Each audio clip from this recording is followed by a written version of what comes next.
Vamos fazer então essa introdução para que vocês possam então se balizar e aí a gente dá início aí com o pastor Alexandre, tá bom?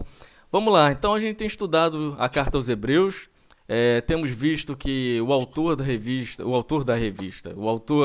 da carta, ele tem um intuito de exortar, trazer aqueles irmãos o entendimento de que aquilo que eles creram, são judeus cristãos, daquilo que eles creram não é em vão. No entanto, eles podem estar por conta de uma perseguição, eles poderiam estar sendo seduzidos ali, tentados a voltar ao judaísmo, sabendo que antes eles não tinham essa perseguição. A perseguição se dá por conta até do próprio povo judeu e do Império Romano, né? E aí o autor Hebreus, ele escreve da Itália, nós já falamos disso na apresentação, e ele escreve para esse povo que provavelmente está ali nas regiões da Palestina, ali em Jerusalém, tá bom? Então eles estão ali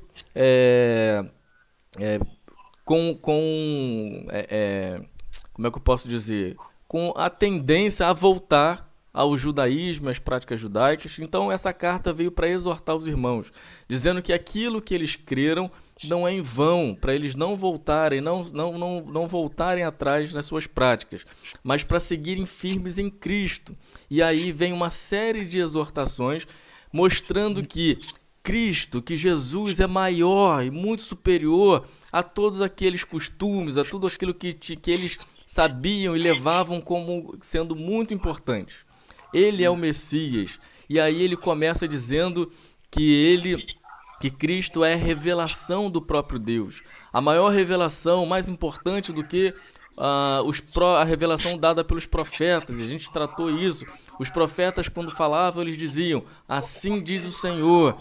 Agora Cristo, ele não diz assim. Ele diz: em verdade, eu vos digo. A revelação do próprio Deus falando diretamente com o povo. Então, logo em seguida, ele vai apontar para os anjos, dizendo que os anjos são inferiores a Cristo. Cristo é superior. Os anjos são somente ministros de Cristo. São aqueles que vão, inclusive, auxiliar aqueles que vão crer, aqueles que serão, aqueles que crerão, aqueles que obterão a salvação. Lá no verso 14 do capítulo 1 diz: não são todos eles espíritos ministradores enviados para o serviço a favor dos que hão de herdar a salvação? Então ele já está colocando que os anjos eles são inferiores, inclusive a própria os homens depois da sua salvação, que eles vão ser ministros dos homens, daqueles que vão herdar a salvação. Então esse trecho a gente terminou, o capítulo 1, iniciamos o capítulo 2, porque ainda existia algo para tratar, porque há um versículo no Salmo de Davi, onde ele aponta que é o homem que dele se lembres, ou o filho do homem que visites, fizeste por um pouco menor do que os anjos, de glória e de honra o coroais. Então existe esse trecho lá no Salmo 8, aonde traz essa palavra, né? Fizeste por um pouco menor do que os anjos. E aí, com certeza, os judeus eles sabiam que existia esse trecho, e aí vem a explicação do autor aos Hebreus do porquê que Cristo ele foi feito menor do que os anjos durante um período de tempo. E a gente estudou isso, há toda essa explicação a partir do verso 9 até o verso 18. Entramos então no capítulo 3, mostrando que por conta de todas essas coisas, Cristo ele se apresenta como o enviado, o apóstolo e sumo sacerdote, aquele que faz ligação, que faz intermediação entre Deus e os homens.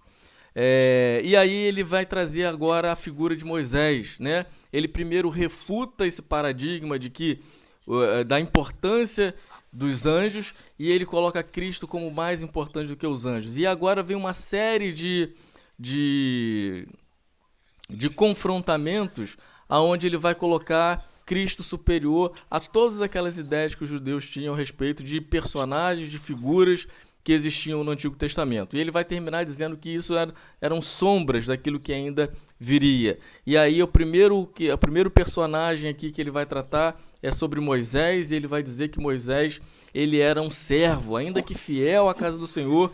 mas ele vai dizer que Cristo, ele é o filho dessa casa.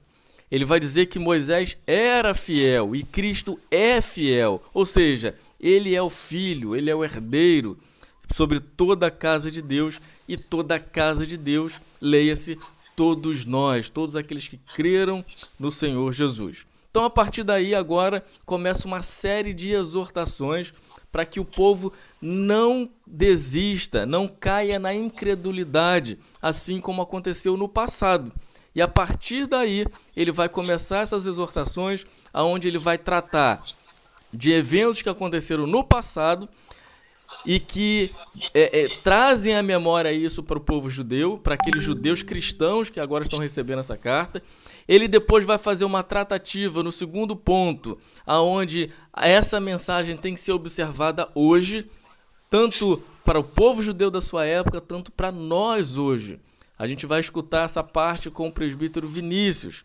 E depois a gente vai ver que tudo isso gira em torno da observância da palavra, da obediência da palavra do Senhor, e que através dela, através do conhecimento, intimidade que a gente tem com o nosso Senhor, nós encontraremos um descanso, o verdadeiro descanso do crente, daquele que passa por diversas provações e tribulações. Isso vai haver um descanso, vai haver um fim, e a gente vai ouvir essa mensagem com o presbítero Armando. Então, começando, pastor, colocar aqui todos novamente em tela, só para vocês poderem relembrarem aqui que não estou sozinho, só fiz essa breve introdução, e o pastor Alexandre então inicia esse primeiro trecho, tá bom? Pastor, como então que a gente pode já observar esse primeiro trecho para a gente introduzir aí o nosso estudo, né? Ok, eu posso dizer a vocês e pensarmos juntos sobre a realidade de lá. Pensar nessa realidade, toda essa descrição que o Tiago faz, até o ponto do verso 6, onde é trazido a clara observância de que Cristo, que Jesus, ele é o Senhor dessa casa, que Moisés ele está ali como um servo, e que a gente pode pensar como essa casa, como a casa desse povo, do povo de Deus, e, enfim, lembrar que nessa casa se retrata a ideia de igreja, a ideia de comunhão, a ideia de estarem juntos em volta do Senhor, e que, na verdade, a perspectiva da casa traz a memória também a ideia clara de que o Senhor é o Senhor dessa casa, é o líder dessa casa, é o Senhor da nossa vida, é o Senhor da história. Eles precisavam entender isso, estar firmes nisso, porque foram conduzidos a Cristo Jesus, então eles tinham, salvos, uma vez salvos, eles tinham essa perspectiva. E sendo habitação também o Senhor na vida deles, sendo o Senhor da vida e da história deles. Pois bem, então ele começa o verso 7 dizendo, né, assim, pois, como diz o Espírito Santo, hoje, se ouvires a sua voz, ele faz aí essa conexão com o que o Tiago falou, com o que eu acabei de dizer. Ele se conecta, assim, pois. Então, já que temos um Senhor, temos essa casa, temos Cristo, temos Moisés, temos o administrador dessa casa, o líder dessa casa, o Senhor da nossa vida, que é Cristo Jesus. Moisés como seu representante, como foi no passado, e também o servo do Senhor, obediente ao Senhor, que andou nos caminhos do Senhor. Nós temos agora e vamos trazer à memória algumas coisas para vocês. E ele começa dizendo, falando sobre essa perspectiva. Ele fala, assim, pois, diz o Espírito Santo, hoje, se ouvires a sua voz e não endureçais o vosso coração, como foi na provocação do dia da tentação no deserto, onde os vossos pais me tentaram, pondo-me à prova, e viram as minhas obras por 40 anos. Por isso me indignei contra essa geração e disse: estes sempre erram no coração. Eles também não conheceram os meus caminhos. Assim jurei na minha ira: não entrarão no meu descanso. Tende cuidado, irmãos, jamais aconteça haver em qualquer de vós perverso coração de incredulidade, que vos afaste do Deus vivo. Então, o que eu quero trazer aqui, e que está sendo citado aqui nessa passagem, é o Salmo 95, é o Salmo de peregrinação. É o Salmo 95 e que vai trazer essa evidência e mostrar, e como Deus mostrou lá, e como Deus vai mostrar em relação à incredulidade e à dureza de coração nessas advertências. Ele cita o Salmo 95, eu vou ler o Salmo 95, eu vou ler do verso 6 até o verso 11. A palavra diz assim, Salmo 95, do verso 6 ao verso 11. Vinde, adoremos e prostremo-nos, ajoelhemos diante do Senhor, que nos criou. Ele é o nosso Deus, e nós, povo do seu pasto e ovelhas da sua mão. Hoje, se ouvires a sua voz, não endureçais o coração, como em Meribá, quando os vossos pais me tentaram, pondo-me à prova. Não obstante, terem visto as minhas obras. Durante 40 anos, estive desgostado com essa geração e disse: é povo de coração transviado, não conhece os meus caminhos. Por isso, jurei na minha ira, não entrarão no meu descanso. O autor faz esse claro caminho através do Salmo 95. Por quê? Porque eram judeus, porque os judeus conheciam a história, eles têm a Torá, eles sabem muito bem do Deus que eles, por temor e tremor e por consciência da sua vocação, da sua vocação no sentido enquanto povo, chamado enquanto povo de Deus, escolhido por Deus, eles têm a história na sua mente, ok? Mas eu quero me atentar um pouco e pensar um pouco sobre isso, porque faz parte daquilo que é o pensamento de hoje da nossa lição. Isso, a questão relacionada à incredulidade e à dureza de coração. E eu quero pegar aí um parênteses para a questão da incredulidade, para pensar sobre isso com cada um de vocês. Por que essa questão da incredulidade? Porque, sendo casa de Deus e sendo eles templos do Espírito Santo, o próprio Espírito Santo de Deus, assim como Deus revelou lá, e lá no Salmo 95, possivelmente escrito por Davi, né? O capítulo 4, verso 7, parece que deixa um indicativo disso. De novo determina, lá diz assim, de novo determina certo dia, hoje, falando por Davi, muito tempo depois, segundo antes fora declarado. Possivelmente seja Davi o autor desse salmo e da lembrança de Davi e tudo aquilo que aconteceu lá e ter a história diante de si e todos aqueles ouvintes ali e todos os participantes da carta aos Hebreus. Então, meus irmãos, o pensamento aqui, não endureçais o vosso coração. Não voltem às práticas, como o Tiago nos lembrou agora há pouco. Então, o que Deus faz? O que Deus preparou para eles? Por que endurecer os corações? E aí eu separei uma série de situações aqui para trazer à memória aquilo que eles deveriam lembrar e saber em relação a Deus. A incredulidade e se afastar de Deus. Bom, Moisés liberta o povo do Egito, não é verdade? Ele faz prodígios e sinais no Egito, ok? O povo sai liberto do Egito, Deus leva esse povo liberto, né?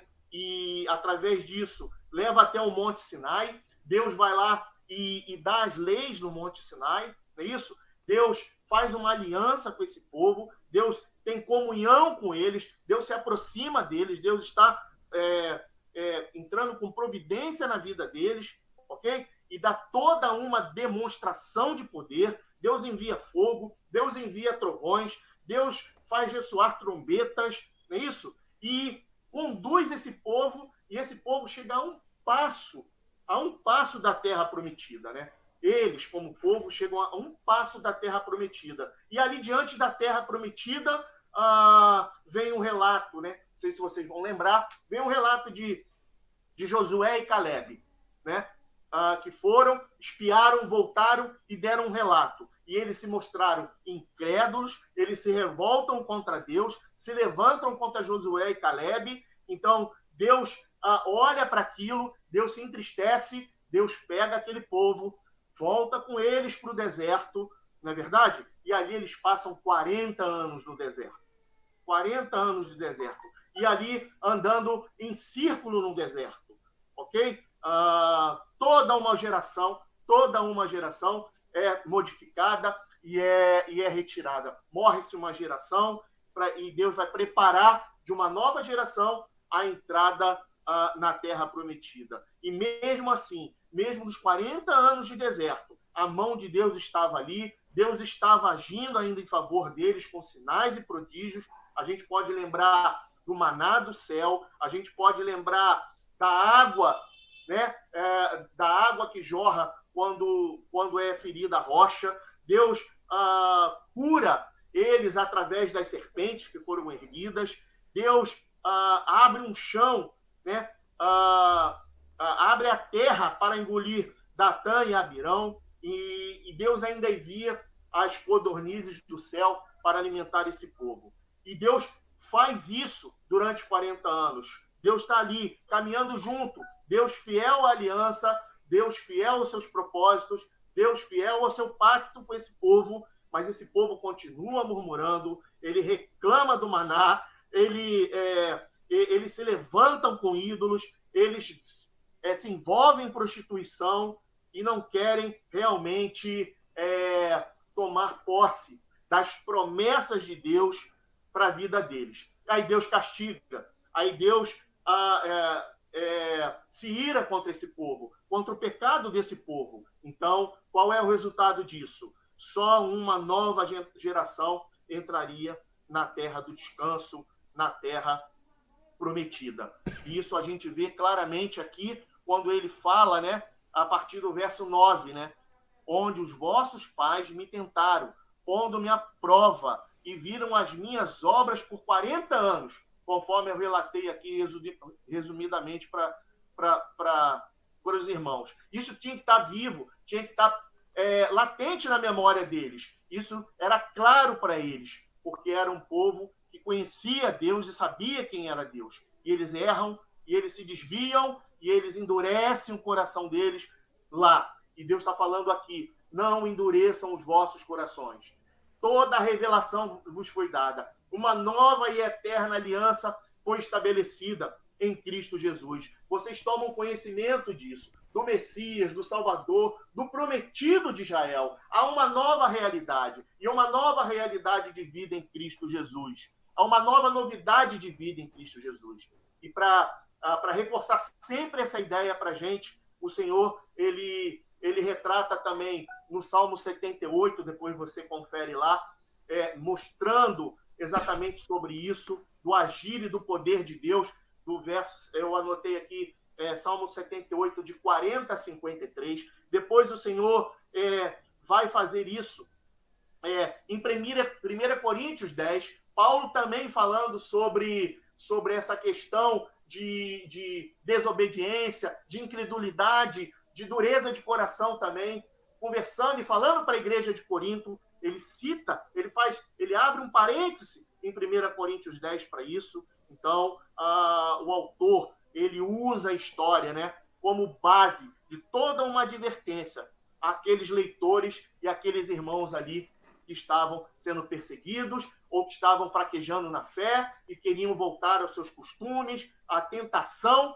da apostasia, né? A tentação da apostasia. E o que vem a ser esse endurecer de coração é o que a gente está colocando e mostrando aqui claramente. Quer dizer, se vocês viram as obras de Deus, se vocês conhecem os sinais de Deus, se vocês foram alcançados pela graça, pela misericórdia de Deus, a providência de Deus na nova aliança que Deus faz com vocês, todos os cuidados que Deus tem, todas as oportunidades que vocês têm agora de estar juntos, cultuando e vivendo na presença de Deus, e Cristo Jesus sendo o nosso Senhor, o nosso Salvador. Ele nos conduz agora. Ele mostra claramente que Ele estará conosco todos os dias. O Senhor Jesus, Ele está claramente conosco aqui. Então,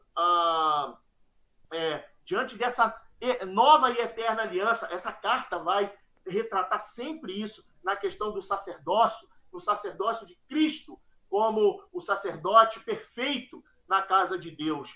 Então, Cristo Jesus, diante de tudo isso, e diante de todas essas situações, de todas essas bênçãos de Deus para a vida de vocês, vocês não querem se manter firmes na fé de vocês, vocês estão fraquejando, vocês estão recusando.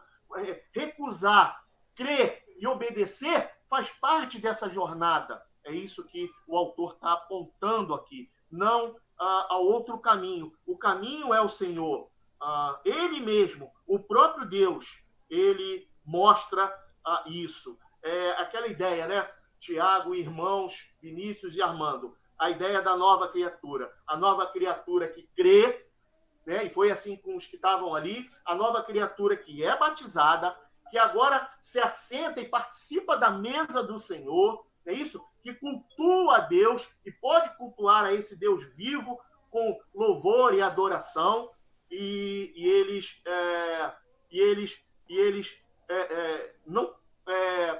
não poderiam recusar a isso. Eles teriam que crer nisso. Eles teriam que caminhar nesse caminho. A frase que eu lembrei agora de Agostinho, que eu pensei aqui no meu estudo ontem, que a incredulidade, né, é a mãe de todos os males. Então, se viver na incredulidade, se for para viver separado e longe de Deus, é preferível que realmente você não tenha, e possivelmente você não tenha sido alcançado pelo Evangelho. E é isso que o autor está apontando para eles. Sempre botando uma condicional. Se vocês caminharem, se vocês guardarem, se vocês se mantiverem firmes, vocês se mantiverem com a sua chama acesa, com a sua fé e prática, olhando para o autor e consumador da fé de vocês, vocês vão caminhar nessa jornada, e Deus é vivo e Deus estará conosco. Eu vou encerrar e eu vou dizer aqui algumas coisas que eu entendi rapidamente nesse pequeno trecho e pode ser útil para a gente em relação à aplicação disso e trazendo até para a nossa realidade do nosso dia a dia. Meus irmãos, nosso Deus é vivo. É isso que o autor está falando lá. Nosso Deus é vivo. Então não se afaste do Deus vivo. Não vão por outros caminhos. Não busque outras soluções. A nossa solução é Cristo. A nossa solução é Deus. Nós devemos também, em amor, porque no verso 13, o Vinícius vai dar andamento disso, ele fala que devemos nos exortar mutuamente. Então, o que nós devemos fazer é o seguinte: devemos em amor, assim como o autor procura trazer ali e aconselhar, amá-los, trazê-los para a realidade de novo do Evangelho, para eles ficarem firmes, né? Não se desviarem, não abandonarem, para que não houvesse a apostasia, a total separação. Nós devemos, sim, buscar os irmãos, né, que vão se afastando de Deus. Nós vamos ter que exortá-los em amor e mutuamente fazer isso. E eu quero deixar outra lição, é que meus irmãos, e todos nós, né, estamos sujeitos a isso, né? Não devemos pensar que a gente consegue superar situações se não for através de Cristo, através do cuidado e do amor de Cristo. A gente não deve se enganar. E a Bíblia fala que o nosso coração é enganoso, o nosso coração é corrupto. É isso? Desesperadamente corrupto é o nosso coração. Então, eu queria deixar também essas lições para cada um de nós. É sutil. A vida com Deus, enquanto você está vivendo, enquanto você está lendo a palavra de Deus diariamente, enquanto você está orando, você está ali, você está com Deus, Deus está com você e você está sob os cuidados de Deus. A partir do momento que você deixa de ler a palavra, a partir do momento que você deixa de orar, a partir do momento que você vai deixando de cultuar, você possivelmente vai se afastar, você vai esfriar a tua fé e você pode incorrer no mesmo erro que eles estavam vivendo ali diante dessa realidade que a carta apresenta. A Pastor, incredulidade, ok? pastor, por isso então vem já na sequência o verso 12, Isso, né, em diante, é isso aí. aonde fala essa preocupação do autor com esse É isso aí. possível afastamento, essa incredulidade. Então aí vem a exortação do porquê, como que a gente pode evitar isso, então, né? Então o É isso aí. presbítero Vinícius vai nos conduzir aí nessa segunda parte, onde a gente vai poder observar essas questões, né? Como é que a gente pode evitar? Qual é o chamado? Qual é a exortação que o autor dá a partir de então, Vinícius? Bom dia, pessoal. Bom dia aí a todas as mamães. Parabéns pelo dia de vocês. Na verdade, o dia de vocês é todo dia, né? Nós temos um carinho especial pelas nossas mães diário. Mas foi estabelecido hoje o Dia das Mães e eu queria deixar aí o nosso abraço, eu queria deixar um beijão para todas as mães e curtam bastante o seu dia. Bota os maridos e os filhos e as filhas para irem lá para a cozinha, para que eles possam fazer um almoço bem especial e você poder curtir todo esse dia aí. Como é que tá o áudio? Meu áudio tá bom? Como é que tá aí? Me dá um retorno, Thiago, por favor, para saber se tá tudo ok. Tá ótimo, tá ok. Pelo menos eu tô Posso seguir? escutando ok, tudo ok aqui. Vamos ver conforme o andar da aula se alguém vai informar Tá alguma bom, coisa. Mas por enquanto pode ir. tá beleza. Então vamos lá, gente. Como o pastor Alexandre já falou, toda essa exortação a respeito do que o povo vinha fazendo, e eu vou entrar mais para uma questão, fazer uma aplicação, né? Uma palavra de Deus no presente, o que eles estavam vivendo naquele momento, e também, ao final, uma pequena aplicação do que nós estamos vivendo no nosso momento. O texto que ficou separado para mim é Hebreus 3, ao capítulo que nós entramos, do 12 ao 19. Eu vou fazer essa leitura rapidamente, que diz assim: Tende cuidado, irmãos, jamais aconteça haver em qualquer de vós perverso coração de incredulidade que vos afaste do Deus vivo. Veja que essa palavra incredulidade, ela volta ainda nesse capítulo, e é uma palavra que o pastor Alexandre mencionou, e é algo que a gente vai nortear. Talvez esse estudo de hoje vai ficar ali em torno dessa palavra. 13. Pelo contrário, exortai-vos mutuamente cada dia, durante o tempo que se chama hoje, a fim de que nenhum de vós seja endurecido pelo engano do pecado. Porque nos temos tornado participantes de Cristo, se de fato guardamos firme até o fim a confiança que desde o princípio tivemos. Enquanto se diz, hoje, se ouvirdes a sua voz, não endureçais o vosso coração como foi na provocação. Ora, quais os que, tendo ouvido, se rebelaram? Não foram, de fato, todos os que saíram do Egito por intermédio de Moisés? E contra quem se indignou por 40 anos? Não foi contra os que pecaram, cujos cadáveres caíram no deserto? E contra quem jurou que não entrariam no seu descanso, senão contra os que foram desobedientes?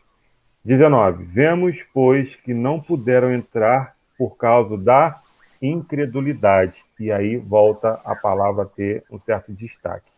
Eu separei aqui fiz algumas anotações, e eu queria começar com uma frase muito popular que a gente usa nas nossas conversas, quem vive de passado é museu.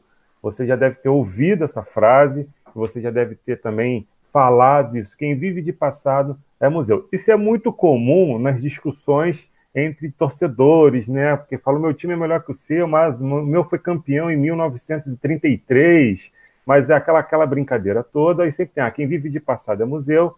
Enfim, a gente entende que a gente entende não. Essa frase, ela traz para nós a seguinte reflexão: o que passou, passou e esquece. De fato, o que passou, passou, mas nós não devemos esquecer.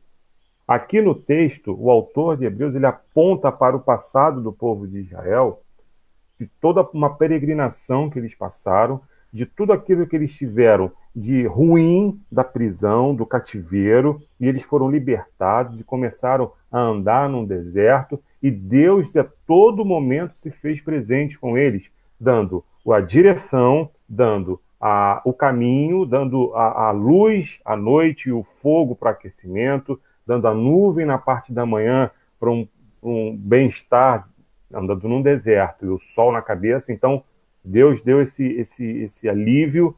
Deus também mandou o alimento, e a todo momento o povo conseguia não enxergar isso, mas enxergar algo diferente, querendo algo diferente daquilo que Deus estava propondo. E isso o autor coloca no livro de Hebreus, aqui o autor de Hebreus, ele coloca falando a respeito disso. Mas se a gente parar para pensar um pouco, o que seria de nós hoje sem os nossos antepassados? Sem a fidelidade dos nossos antepassados?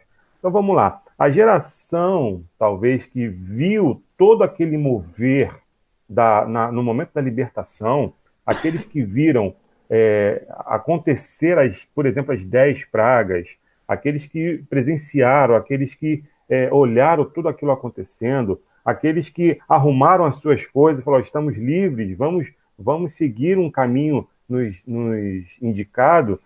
Foi uma geração que começou a andar, e essa geração ela foi morrendo. Essa geração, por conta dos seus problemas internos, um período que seria curto, né? Já ouvi alguns estudos a respeito de que essa distância poderia ser percorrida, acho que até 15 ou 30 dias, eles demoraram 40 anos, por conta da sua incredulidade, por conta do pecado, por conta de não perceber e não reconhecer a soberania de Deus. E as pessoas, 40 anos, queridos, eu tenho 39, eu faço 40 anos em setembro. Então, é a minha idade, né, caminhando num deserto. Então, as pessoas que saíram, muitas delas, posso até dizer que a grande maioria não chegou ao final e se perdeu ao longo do caminho. A geração que viu, aquele homem, aquela mulher que viu o que aconteceu, já não está mais naquele povo. E os que foram nascendo não tiveram, talvez, a história contada por aquele povo de uma maneira que pudessem estar sempre reconhecendo a fidelidade de Deus. Tem um cântico que fala do grupo Renascença, que é um coral, e o título da música é Que Possamos Ser Fiéis. E o refrão da música diz assim: que possamos ser fiéis aos que nos seguem e por nossa fé a estrada iluminar. É um legado que nós devemos deixar. Quando a gente olha para o texto, a gente vê aqui desde do 12, ele já começa: tende cuidado, jamais aconteça haver em qualquer de vós perverso coração de incredulidade. Como aconteceu com o povo lá atrás, o autor de Hebreus fala para esse povo aqui, nesse momento: olha, cuidado, vocês precisam estar atentos, não deixe que a incredulidade vos afaste de Deus. Não deixe que as coisas mundanas, não deixe que as percepções mundanas os afaste de Deus. Pelo contrário, exortai-vos mutuamente, cada dia durante o tempo que se chama hoje. Então, quando vocês virem algo acontecendo entre vocês, não se calem, se admoestem, se exortem uns aos outros, para que vocês possam crescer. Não é para ficar calado: olha, aquele irmão está fazendo isso, vou orar por ele. Sim, você deve orar, mas você deve em amor, como o pastor Alexandre muito bem colocou aqui, em amor você pode chegar até ele, para que haja um crescimento mútuo, para que tanto aquele que está em falha deixe de falhar e haja o crescimento, para que haja um crescimento seu e para que haja o crescimento do corpo. E aí o texto continua, 14, porque nos temos tornado participantes de Cristo, se de fato guardamos firme até o fim a confiança que desde o princípio tivemos. Olha que já não é a primeira vez, logo nos 3 primeiros capítulos de Hebreus, que fala em perseverar, em guardar firme a palavra, em se lembrar. Guardo no coração. Eu lembro que eu usei esse texto no domingo passado. Guardo no coração a tua palavra para não pecar. É guardar, é estar com a palavra de Deus impregnada em nossos corações. E aí o 15, enquanto se diz, hoje se ouvirdes a sua voz, não endureçais o vosso coração, como foi na provocação. Ora, quais os que tendo ouvido se rebelaram? Não foram de fato todos que saíram do Egito por intermédio de Moisés? Houve uma rebeldia do povo, houve algo que os afastou de Deus. E aí eu coloquei uma frase aqui para a gente poder começar a refletir nos dias de hoje. Talvez, se eu fosse o autor de Hebreus, eu colocaria aqui num versículo: cuidado, eu já vi esse filme. Um povo que era cativo e que foi liberto e, por conta da incredulidade, se afastou de Deus. Hoje, no tempo de Hebreus, hoje você é cativo e você você teve a liberdade e agora você está de novo cometendo o mesmo problema, cometendo o mesmo erro, que é se afastar de Deus por conta da incredulidade. Isso aconteceu no passado, está acontecendo agora. Não deixe que isso aconteça. E aí eu tenho três questões aqui, e já estou chegando para a minha parte final, que três coisas que aconteceram muito. Foi a murmuração, foi a rebeldia e foi a imoralidade. Se você for lá em 1 Coríntios 10, vamos lá, abrir em 1 Coríntios 10, você vai perceber do versículo 1, na verdade, praticamente o capítulo todo, mas do versículo 1 ao 13, você vai ver exemplos da história de Israel e você vai ter um panorama ali, Paulo trazendo essa palavra, do que aconteceu, do que foi que teve ali no meio daquele povo, né? Desses detalhes sobre a murmuração, sobre a rebeldia e sobre a imoralidade. Isso tudo nos faz nos afastar de Deus. E a pior coisa, querido irmão, querida irmã, é você andar afastado de Deus. Nós até conhecemos, nós até ouvimos falar, mas agora nós devemos andar com Ele. Não apenas, eu sei que um Deus poderoso existe, mas ter uma intimidade com Ele. Talvez você esteja passando por um deserto. O povo passou pelo deserto. Nós vimos e assistimos e compartilhamos toda a narrativa bíblica de que as dificuldades são encaradas pelo povo. Em nenhum momento a gente vê nesse povo que Deus colocou em cima de algum carroça ou algum automóvel, alguma coisa daquela época e os levou. Não, eles passaram pelo deserto, mas Deus estava com eles. Pode ser que você esteja passando por um deserto agora. Agora, qual vai ser a sua opção? Passar por esse deserto murmurando, em rebeldia e imoralidade, ou você vai passar por esse deserto firmado na palavra de Deus? Você vai passar por esse deserto caminhando ao lado de Cristo, com o espírito libertador, ou você vai passar por esse deserto arrastando corrente, arrastando pecado? Isso é uma opção que você tem nesse momento. O povo, por hora, naquele momento, escolheu algumas coisas ruins. E qual foi o preço a ser pago? Um tempo demasiado, um sofrimento maior. Mas hoje Deus nos dá a sua graça para que a gente passe pelo deserto com Ele nos carregando em seus braços. Eu queria deixar, para finalizar a minha parte, e hoje, nós vimos que Deus falou ao povo no deserto, nós vimos que o autor de Hebreus falou ao povo quando ele escreveu essa carta aqui, e eu quero falar com você hoje. Como tem sido a sua experiência com Deus? Como que tem sido a sua vida com Deus? Seu comportamento, seus pensamentos e suas decisões. E eu queria deixar 3 textos aqui para você meditar. O primeiro é a respeito do seu comportamento. Filipenses 4:9. Abre lá comigo. Filipenses 4, versículo 9. Diz assim: o que também aprendestes e recebestes e ouvistes e vistes em mim, isso praticai, e o Deus da paz será convosco. Palavra de Paulo, que eu agora coloco para você. Se o que você está aprendendo aqui, o que você está recebendo, o que você está ouvindo e o que você está vendo, isso praticar. E praticar o quê? A leitura, o entendimento, o envolvimento com Deus, com a palavra de Deus. Seu comportamento deve se pautar assim.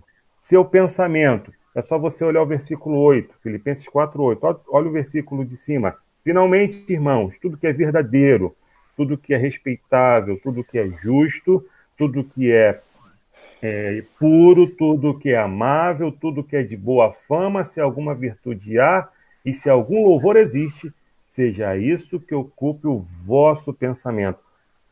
Queridos, questão difícil é a gente controlar os nossos pensamentos, mas a palavra nos orienta de que tudo isso aqui deve nortear o que está em nossa mente. Não as coisas mundanas, não, meu Deus, o que nós vamos ser? O que vai acontecer? Nós temos agora uma situação difícil no mundo. No Rio de Janeiro, nós já temos até o dia 31 de maio essa questão dessa paralisação. Agora está na moda lockdown. Será que teremos o lockdown e fecha calçadão de Campo Grande, fecha calçadão de Bangu, e abre hospital de campanha, e o hospital tem início de incêndio? Tantas coisas norteando que às vezes nós esquecemos de que nós somos filhos de um Deus vivo, como o pastor Alexandre falou. A nossa fé não está firmada nas coisas dos homens, mas sim nas coisas de Deus. E para finalizar, nas suas decisões. Como você tem pautado as suas decisões? Olha quão difícil está hoje em dia tomar alguma decisão, né? A gente não sabe o que vai acontecer.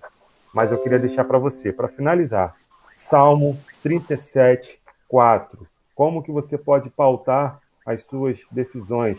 Esse é um versículo que a gente ensina para as crianças, a gente decora, e aí eu vou ler aqui o meu texto da Bíblia, que diz assim,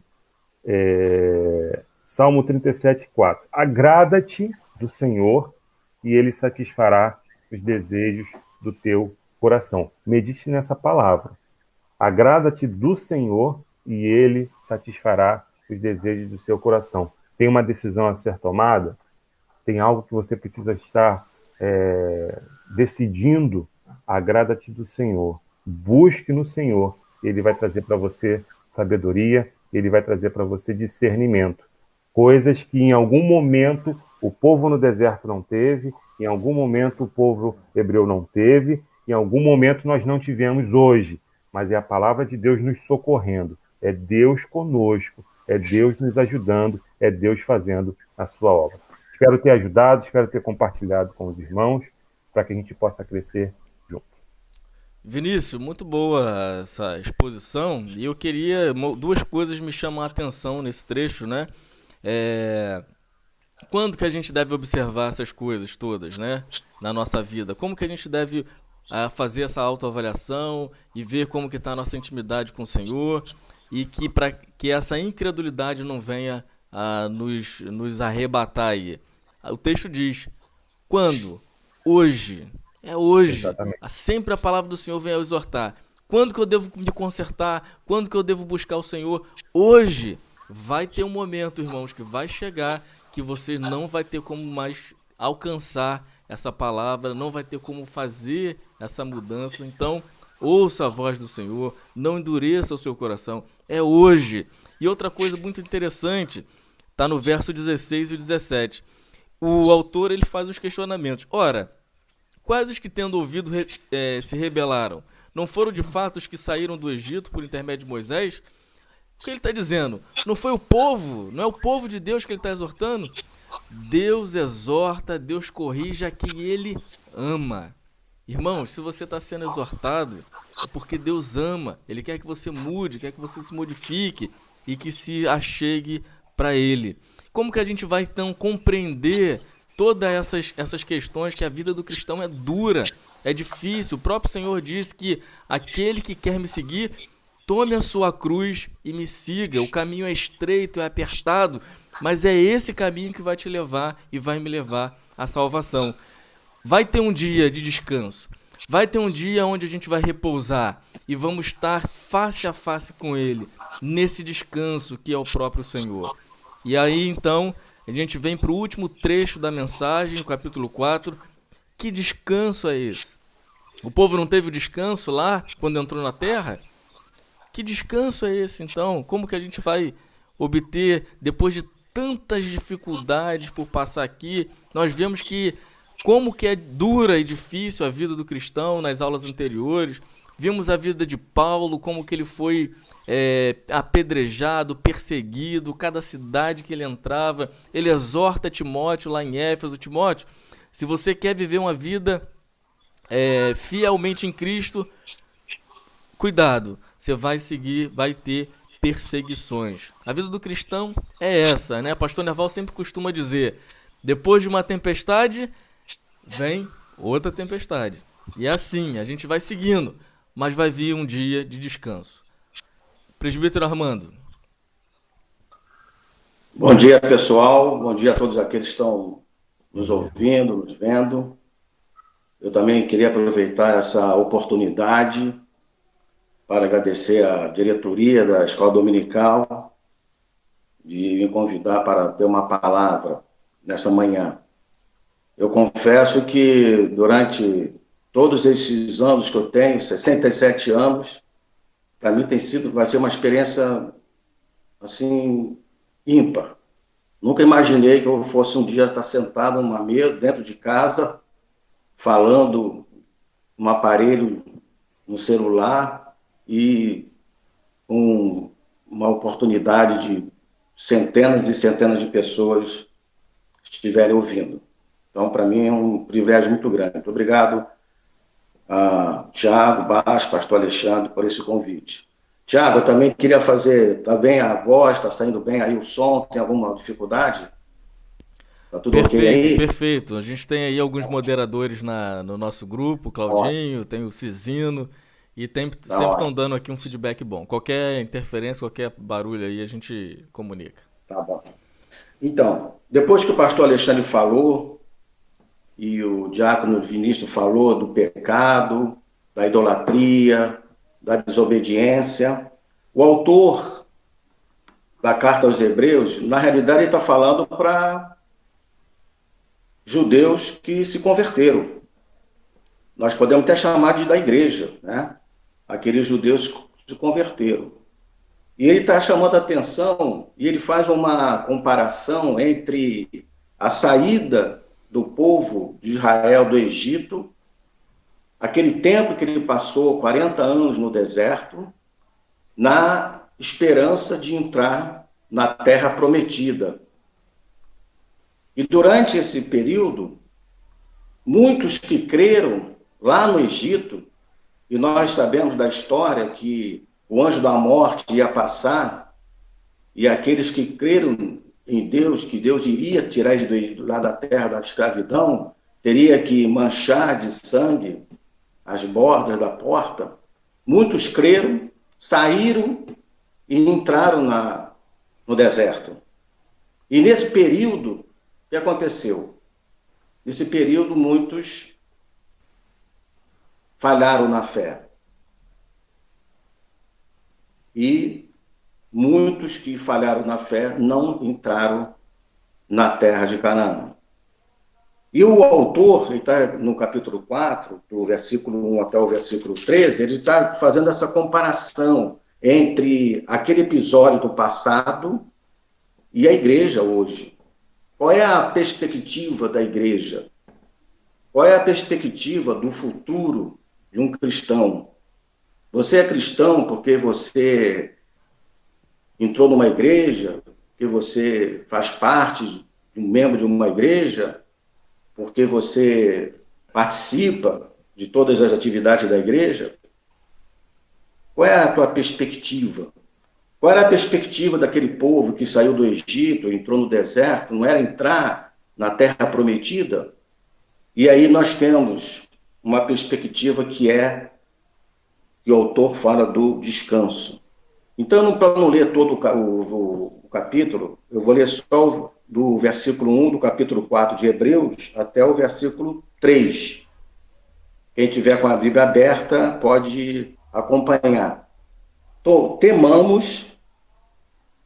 Por que temamos? Porque no final lá do capítulo 3, lá no versículo 19, diz assim: vemos, pois, que não puderam entrar por causa da incredulidade. Então, o autor está chamando a atenção de nós hoje, da igreja hoje, que também nós somos o corpo de Cristo, que também nós somos, fazendo parte do povo. Pedro fala sobre isso. Nós somos um povo escolhido. E aí o autor está fazendo chamando a atenção, porque aqueles que ouviram a carta dos Hebreus, eram todos eles hebreus. Eles conheciam a lei, eles conheciam a história do povo, eles conheciam os profetas, eles conheciam Moisés, Abraão, Josué, Davi. Então, eles tinham esse conhecimento. Então, o autor ele pega justamente esse conhecimento que eles têm e chama atenção para que a igreja hoje não cometa os erros do passado. E ele diz, então, por ele fala, temamos, ou seja, respeitamos, cremos, portanto, que sendo-nos deixada a promessa de entrar no descanso de Deus, a promessa dada ao povo também está sendo dada à igreja de hoje. E aí ele fala, suceda parecer que algum de vós tenha falhado. Então, dá a entender aqui que aqueles crentes hebreus tinham falhado em alguma coisa, conforme os exemplos do passado, que foi tão bem explicado pelo pastor Alexandre, da idolatria, do pecado, da desobediência, da omissão. E aí o autor está escrevendo para a igreja de hoje. Então, temamos, para que não sejamos também comparados com eles que caíram. E aqueles que caíram, aqueles que pecaram, lá, voltando lá em Salmo 95, diz assim, no versículo 9, vou repetir aqui, 9, 10 e 11, o pastor Alexandre leu. Quando vossos pais me tentaram, quando me aprovam, não obstante terem visto as minhas obras. Durante 40 anos, estive desgostado com essa geração. E disse, é povo de coração transviado, não conhece os meus caminhos. E por causa disso, jurei na minha ira, não entrarão no descanso. Então, igreja, nós, o autor está chamando a atenção disso. Nós estamos vivendo um período que a igreja do século XXI está entrando em caminhos que não são os caminhos que a palavra de Deus nos ensina. E muitos de nós que conhecemos a palavra e só fica no conhecer, está se desviando para outros caminhos. E no versículo 2 diz assim, porque também a nós foram anunciadas as boas novas, como se deu com eles. Repare que o autor está sempre fazendo uma comparação, né? As boas novas. Lá no Egito, quando Moisés foi chamado para a liderança, ele falou para o povo as boas novas. E quais eram as boas novas?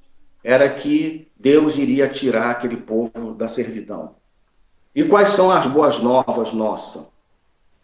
Quais são as nossas perspectivas como igreja? E aí o autor está falando, como se deu com eles, mas a palavra que ouviram não lhes aproveitou, visto que não ter sido acompanhado pela fé naqueles que a ouviram. Meus amados, a salvação, ela não vem de situações nossas. Ela não vem de obras nossas. Você saber que Cristo existiu não vai te salvar. Se um dia você recebeu uma bênção de Deus, não significa que você vai entrar no descanso. E era esse que era o erro dos judeus. Os judeus achavam que, por serem filhos de Abraão, eles estavam isentos do castigo de Deus. E muitos crentes nossos, da nossa geração, estão caindo nesses erros. E aqui no versículo 3, nós, porém, que cremos, nós, que é a igreja, que cremos, entramos no descanso. E aparece a palavra aqui, descanso. A perspectiva da igreja não é só ter bênçãos, não é ter uma vida farta, não é ter uma situação vivendo nesse deserto que é o mundo que nós estamos, só de bênçãos. Essa não é a perspectiva da igreja. A perspectiva da igreja é exatamente isso. Nós entramos no descanso de Deus. Nós já podemos, aqueles que crerem em Cristo, aqueles que têm a certeza que Cristo morreu lá na cruz e derramou aquele sangue, nós já podemos usufruir do início desse descanso. Como? O descanso nos traz hoje paz. Nos traz paz. Nós vivemos num mundo sem paz. Basta ver agora o que está acontecendo. E isso vai ter consequências em várias áreas da nossa vida. Na área social, na área financeira, na área política. E o mundo é assim mesmo. Mas nós já podemos usufruir desse descanso. A paz que Deus nos dá. Que não é comparada à paz temporária que o mundo oferece. Mas esse descanso também aqui, nesse mundo, nós podemos também ter a confiança no poder de Deus. Confiar que Deus está acima de todas as coisas. Confiar que Deus pode todas as coisas. Confiar que Deus cumpre as suas promessas. Nós já podemos usufruir desse descanso. E a perspectiva nossa como igreja é que um dia nós estaremos na Canaã celestial. A morte para nós não é o fim da nossa existência. A morte para nós não é esse fim. Nós temos a certeza de que, ao passarmos pela morte, nós estaremos no descanso eterno de Deus. E o autor, depois nos demais versículos, ele está falando, ele fala de Moisés, ele fala de Josué, ele fala de Davi. Todos eles passaram. O povo, quando entrou na terra prometida, na Canaã, foi um descanso provisório. Foi um descanso que não foi eterno. Mas o descanso que Jesus Cristo oferece, aí que está a diferença, e aí foi muito bem falado pelo Tiago, Moisés era servo de Deus. Jesus Cristo é filho de Deus. Há uma diferença de posicionamento de servo para filho. Então, Jesus Cristo, ele oferece um descanso eterno. O descanso que eles tiveram foi um descanso temporário. Por isso que Jesus Cristo é superior a Moisés, superior a Josué, superior a Davi. E aí, no capítulo 3, o autor está falando exatamente isso. Cuidado. E mesmo, já que o Vinícius falou, Há essa expressão: se hoje ouvides a minha voz, não endureçais o vosso coração.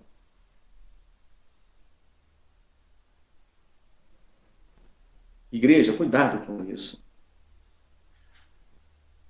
Com essa toda a tecnologia que nós estamos vivendo, tem o lado A, que é o lado bom da informação, da comunicação, mas tem um lado B, que você ouve muitas coisas, onde são apresentados para você vários caminhos. E a Bíblia fala sobre isso. Há caminhos que parecem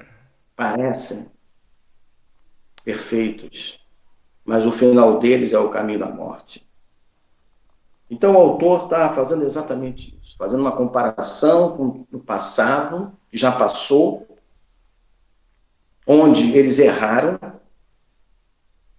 com hoje igreja, numa perspectiva futura que também nós iremos para uma Canaã celestial. E o autor está querendo dizer, olha, não cometa os erros do passado. Há uma ideia de que nós não aprendemos com os erros. Claro, evidente que ninguém vai errar de propósito para aprender. Quem faz isso precisa de tomar algum remédio. Mas os erros nos ensinam também. E estamos aqui um exemplo clássico, onde o povo no deserto, que viu tantas coisas maravilhosas, você imagina, será que nós podemos imaginar, você vê as pragas lá do Egito e o povo de Israel não sendo atingido? Será que você pode imaginar você vendo o mar se abrir e o povo passando a seco? Quantas coisas eles viram, mas quando chegou no deserto, a fé deles não foram o suficiente e eles caíram. Então o autor está escrevendo exatamente isso. A nossa perspectiva é a mesma perspectiva que o povo de Israel teve, de sair da escravidão do Egito para entrar na terra prometida. A igreja, nós já fomos libertos da escravidão do pecado. A palavra de Deus nos garante isso. O diabo não tem mais poder em nossas vidas. Ele não tem mais poder. Mas ele está ao nosso derredor. Mas ele não tem mais poder em nossas vidas. Nós já saímos do Egito. Agora estamos nesse mundo. E a nossa perspectiva é exatamente essa. Entrar na terra prometida. E aqui no versículo 11, vou pular um pouquinho, versículo 11, o autor diz: esforcemo-nos, pois, por entrar naquele descanso, a fim de que ninguém caia, segundo o mesmo exemplo de desobediência, que é o exemplo do passado.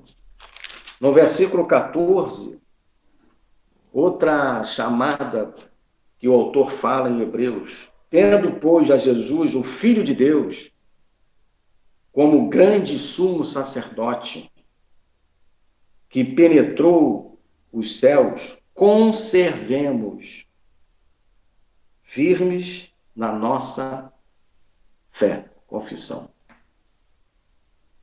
Então, no versículo 11, o autor está falando de esforcemos para que possamos entrar na Canaã celestial.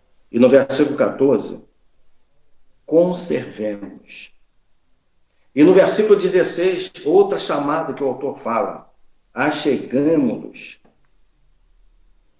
confiadamente no trono da graça, a fim de recebermos a misericórdia e acharmos graça para o socorro.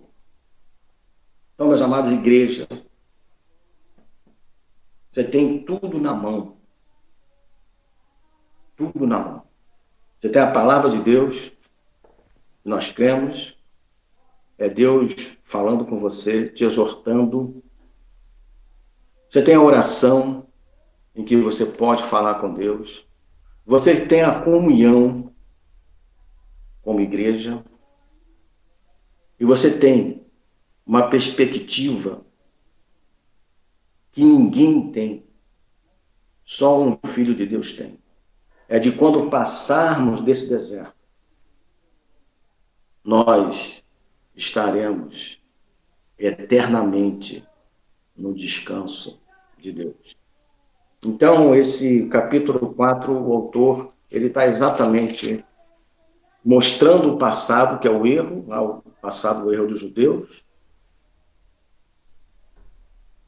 exortando a igreja para não cometer esses erros e mostrando que a nossa perspectiva ela é eterna, porque a palavra de Deus é eterna.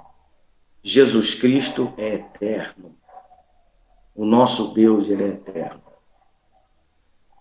Então, eu vou encerrar por aqui, que o tempo está um pouquinho mais curto, mas fechando com o que o pastor Alexandre falou, com o que o presbítero Vinícius falou, o autor fecha dizendo o seguinte: nós temos já o descanso, já podemos aproveitar desse descanso aqui na terra, através da paz, através da confiança e através da garantia que vamos entrar na Canaã Celestial. Obrigado mais uma vez pela oportunidade. Espero que essa palavra venha de reflexão. Quando terminar esse período, leia o Salmo 95, leia esse capítulo 3 e 4 de Hebreus, e você vai ver que nós temos a garantia de uma vida eterna. Amém. Tiago. Amém. Obrigado, presbítero Armando. Muito bom a gente fazer a aula com essas três, com essa divisão que a gente apresentou. E queria enfatizar, dentro da fala do Armando, dentro da exposição do Armando, o verso 12. Porque esse laço, esse estreitamento que vai ser dado, né, para o crente, essa união com Cristo é de acordo com o diálogo, com a intimidade que a gente vai tendo com o Senhor. E essa intimidade vai se dar com a aproximação que a gente tem dele por intermédio da oração e pela busca da sua palavra. Conhecendo a palavra dele, é que a gente vai conhecer a vontade do Senhor, aquilo que ele quer nos exortar, aquilo que ele quer nos admoestar, para que a gente tenha uma vida conforme a sua soberana vontade. E no verso 12 ele vai dizer: porque a palavra de Deus é viva e eficaz, e mais cortante do que qualquer espada de 2 gumes, e penetra ao ponto de dividir alma e espírito, juntas e medulas, e é apta para discernir os pensamentos e propósitos do coração. Exatamente por isso é que às vezes a gente não quer se dar a uma intimidade, a uma proximidade com a palavra, porque quando a gente lê, quando a gente busca, ela vai nos revelando quem nós somos. E aí, diante disso, a gente vê como somos pecadores, como não merecemos isso que o Senhor fez. E aí murmuramos porque a gente não se aproxima do Senhor, assim como o povo fez lá atrás. Como o presbítero acabou de falar, viu o mar se abrir, viu o maná cair do céu, tantas coisas boas o Senhor fez, uma nuvem de proteção para o povo no deserto durante o dia, para que não fosse pesado o sol, à noite durante um frio, a coluna de fogo, tantas maravilhas que o povo viu e presenciou, e de repente o povo estava murmurando, não crendo. Como que a gente vai entrar nessa terra de gigantes? Não é melhor a gente voltar para o Egito. É isso que o autor aí de A Carta aos Hebreus está dizendo. Olha, aquele povo que estava passando por perseguição, cristãos judeus, Irmãos, não voltem ao Egito. Não voltem para o passado. Continuem firmes no Senhor, se apeguem a Ele. Ele é superior, Ele foi coroado de honra e de glória. É nele que nós devemos ter o descanso. Enquanto estamos aqui, somos peregrinos e forasteiros. Um dia vai ter o descanso. O Shabat é com o Senhor, Jesus, na presença dEle. Muito bom essa aula de hoje, muito boa essa aula de hoje. Quero agradecer presbítero Armando, presbítero Vinícius, pastor Alexandre, todo mundo está aí agora aparecendo online. Que Deus abençoe a vida de vocês. Mais uma vez, quero parabenizar as mães, tem uma mensagenzinha que eu coloquei aí, parabéns a todas as mamães. Que o seu dia hoje seja abençoado na presença do Senhor. Busque o Senhor, busque a palavra dEle e Ele vai se revelar para que você tenha uma vida santa, que é difícil, que é estreito esse caminho, ele é apertado, mas é Ele que nos vai conduzir à salvação, ao encontro com Ele. Nesse tempo de quarentena, nós temos duas oportunidades. Primeira oportunidade, ou a gente se aprofunda, aproveita e se aprofunda na palavra, medita, e entre irmãos, assim como a gente está falando, nos exortamos uns aos outros, porque é assim que a gente vai caminhando, ou a gente se afasta, a gente ignora tudo isso, ignora a escola bíblica dominical, ignora os cultos que está sendo transmitido, e a gente vai se afastando cada vez mais do Senhor.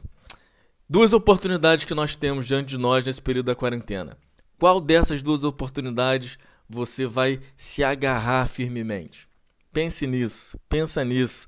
A quem você tem alimentado? O espírito ou a sua carne, suas vontades, os seus desejos? Pense nisso. A aula de hoje foi muito boa, muito edificante.